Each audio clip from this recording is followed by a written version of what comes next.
Hello అండి. Welcome to vintage spices. ఈరోజు నేను చాలామందికి ఇష్టమైన కర్రీ అండి. అదేనండి వంకాయ పచ్చిశనగపప్పు. చాలా బావుంటుందండి. వీడియోని ఎక్కడ స్కిప్ చేయకుండా లాస్ట్ వరకు చూడండి. దీనికోసం అయితే నేను అరకిలో వంకాయలు తీసుకున్నా అండి. ఇలా కట్ చేసుకొని సాల్ట్ వాటర్‌లో వేసుకున్నా. అలాగే గంట పాటు నానబెట్టుకున్న పచ్చిశనగపప్పు, 3 మీడియం సైజు టమాటాస్ తీసుకున్నాను. ఒక పెద్ద ఆనియన్ తీసుకున్నానండి.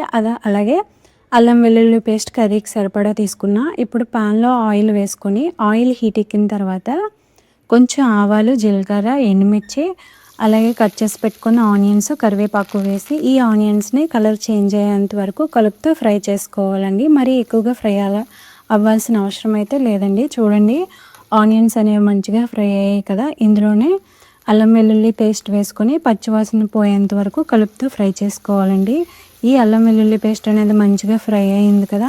ఇందులో కట్ చేసి పెట్టుకున్న వంకాయ ముక్కలు, అలాగే పచ్చిశనగపప్పు వేసుకొని ఒకసారి బాగా కలిపి మూత పెట్టి లో ఫ్లేమ్‌లో పెట్టుకొని ముక్కలు అనేవి మెత్తగా మగ్గించుకోవాలండి. చూడండి, ముక్కలు అనేవి మంచిగా మగ్గినాయి కదా!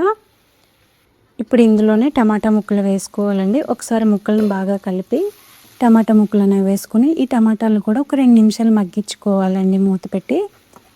ఎక్కువ టైం అవసరం లేదండి. 2 నిమిషాలు అయితే సరిపోతుంది. టమాటాలు మంచిగా కుక్ అవుతాయండి. చూడండి, మంచిగా ఉడికిపోయాయి కదా! ఒకసారి కలిపి ఇందులోనే టేస్ట్‌కి సరిపడా సాల్టు, పసుపు, అలాగే ఒక హాఫ్ స్పూన్ వరకు ధనియాల పొడి, 2 స్పూన్స్ వరకు కారపొడి వేసుకొని ఈ కారపొడులన్నీ కూడా ముక్కలకు బాగా పట్టేటట్లు కలుపుతూ ఫ్రై చేసుకోవాలండి. ఒక 2 నిమిషాలు మూత పెట్టి లో ఫ్లేమ్‌లో పెట్టి మగ్గించుకుంటే ముక్కలకి కారం అనేది మంచిగా పడుతుందండి. అప్పుడు కర్రీ చాలా బాగుంటుందండి ఫ్లేవర్ అనేది.